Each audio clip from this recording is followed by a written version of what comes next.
¿Está aquí la presencia de Dios? Amén. Aleluya. ¿Cómo se siente? Cuando Jesús pasa, las cosas cambian. Entonces, como decía el hermano, no hay ningún miedo, sino gozo, porque cuando Cristo pasa, hay libertad al cautivo. Amén. Hoy voy a hacer un experimento, a ver cómo me sale. He pedido a unos hermanitos, a unas hermanitas, que en vez de leer yo la palabra, la lean ellos, ¿vale? Entonces vamos a ir a Hechos 27. El mensaje de esta palabra se compone de dos partes. Entonces esta es la primera parte, el 27, y después yo leeré el 28. Entonces, los hermanos que he encargado van a leeros en voz alta, hasta la voz, en voz alta, la palabra de Dios para que todo el mundo se escuche. Y la palabra de Dios hay que gritarla a los cuatro vientos. Amén. Amén. Muy bien, pues de los cuatro, ¿quién es el primero que tiene que empezar a leer? Presente, cabo cuarto. Hermano, cuando quieras, alza la voz. Cuando se decidió que habíamos de navegar para Italia, entregaron a Pablo y a algunos otros presos a un centurión llamado Julio, de la compañía Augusta, y embarcándonos en una nave adramitena que iba a tocar los puertos de Asia, zarpamos, estando con nosotros Aristarco, macedonio de Tesalónica. Al otro día llegamos a Sidón, y Julio, tratando de humanamente a Pablo, le pidió que fuese a los amigos, para ser atendido por ellos. Y haciéndonos a la vela desde allí, navegamos a Sotavento de Chipre, porque los vientos eran contrarios. Habiendo atravesado el mar frente a Cilia y Panfilia, arribamos a Mira, ciudad de Licia. Y hallando allí el centurión una nave alejandrina que zarpaba para Italia, nos embarcó en ella, navegando muchos días despacio y llegando a duras penas frente a Nido, porque nos impedía el viento. Navegamos a Sotavento de Greta, frente a Salmón, y costeándola con dificultad, llegamos a un lugar que llaman Buenos Puertos, cerca del cual estaba la ciudad de Lasea. Y habiendo pasado mucho tiempo y siendo ya peligrosa la navegación, por haber pasado ya el ayuno, Pablo les amonestaba, diciéndoles: varones, veo que la navegación va a ser con perjuicio y muchas pérdidas, no solo del cargamento y de la nave, sino también de nuestras personas. Pero el centurión daba más crédito al piloto y al patrón de la nave que a lo que Pablo decía, y siendo incómodo el puerto para invernar, la mayoría acordó zarpar también de allí, por si pudiesen arribar a Fenice, puerto de Creta, que mira al noreste y sureste, invernar allí. Y soplando una brisa del sur, faciéndoles que ya tenían lo que deseaban, levantaron anclas y iban costeando Creta. Pero no mucho después dio contra la nave un viento huracanado llamado Euroclidón, y siendo arrebatada la nave y no pudiendo poner proa al viento, nos abandonamos a él y nos dejamos llevar. Y habiendo corrido a Sotavento de una pequeña isla llamada Clauda, con dificultad pudimos recoger el esquife. Y una vez subido a bordo, usaron de refuerzos para ceñir la nave, y teniendo temor de dar en la sirte, arriaron las velas y quedaron a la deriva. Pero siendo combatidos por una furiosa tempestad, al siguiente día empezaron a alijar. Y al tercer día, con nuestras propias manos, arrojamos los aparejos de la nave. y no apareciendo ni sol ni estrellas por muchos días, y acosados por una tempestad no pequeña, ya habíamos perdido toda esperanza de salvarnos. Entonces Pablo, como hacía ya mucho tiempo que no comíamos, puesto en pie en medio de ellos, dijo: ¿habría sido por cierto conveniente, oh varones, haberme oído, y no zarpar de Creta tan solo para recibir este perjuicio y pérdida? Pero ahora os exhorto a tener buen ánimo, pues no habrá ninguna pérdida de vida entre vosotros, sino solamente de la nave. Porque esta noche ha estado conmigo el ángel de Dios, de quien soy y a quien sirvo, diciendo: Pablo, no temas, es necesario que compadezcas ante César. Y he aquí, Dios te ha concedido todos los que navegan contigo. Por tanto, oh varones, tened buen ánimo, pues yo confío en Dios que será así como se me ha dicho. Con todo, es necesario que demos en alguna isla. Venida la 14ª noche, y siendo llevados a través del mar Adriático, a medianoche los marineros sospecharon que estaban cerca de tierra.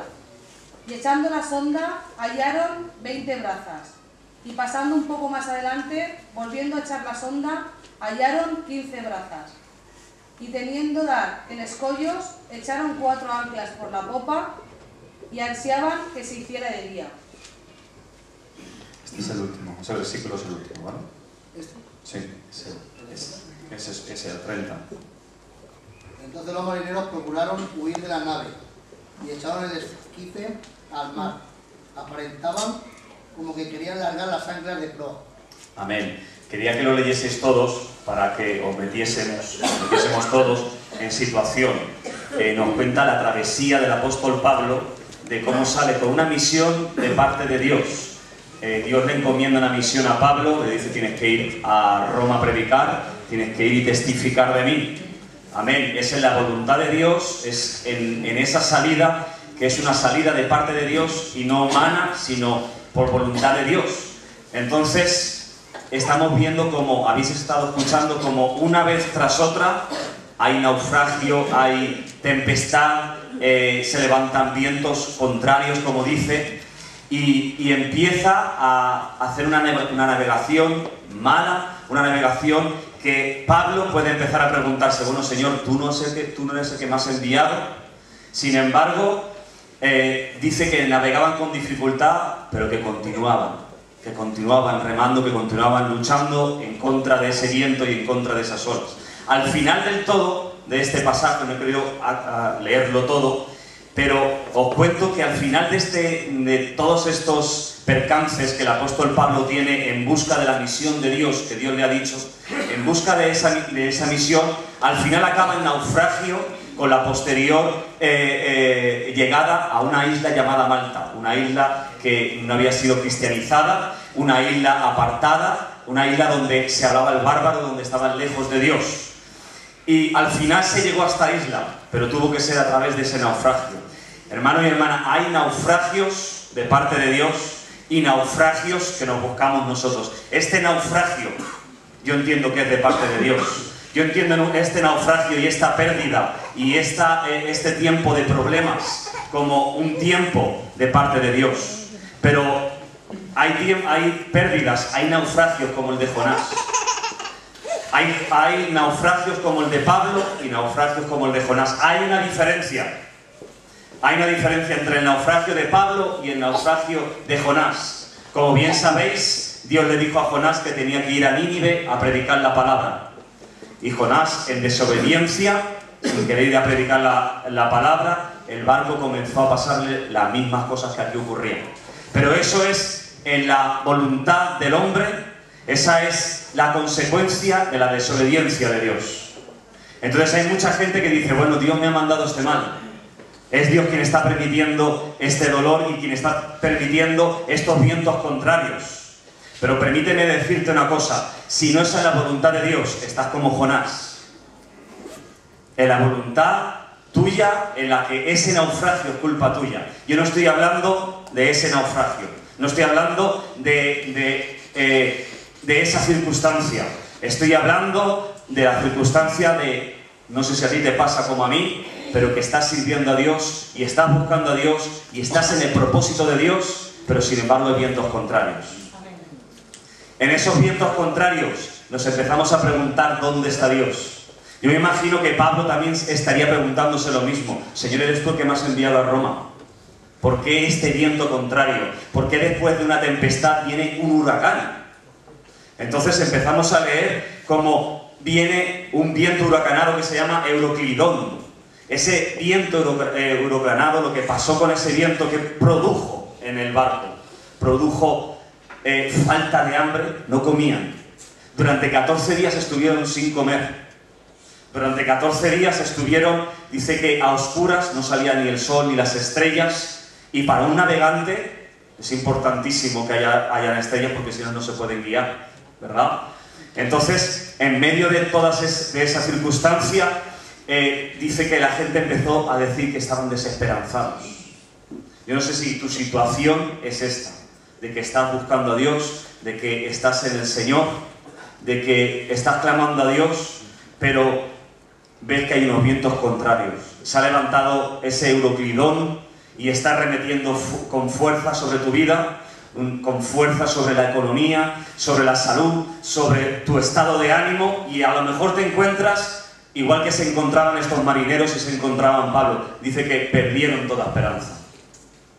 No sé si aquí hay personas que han perdido toda esperanza, que han perdido ya esa guía que tenían durante el día y durante la noche y se encuentran a oscuras en medio de esta crisis, en medio de los dolores y en medio de esos vientos que están golpeando contra nuestra nave.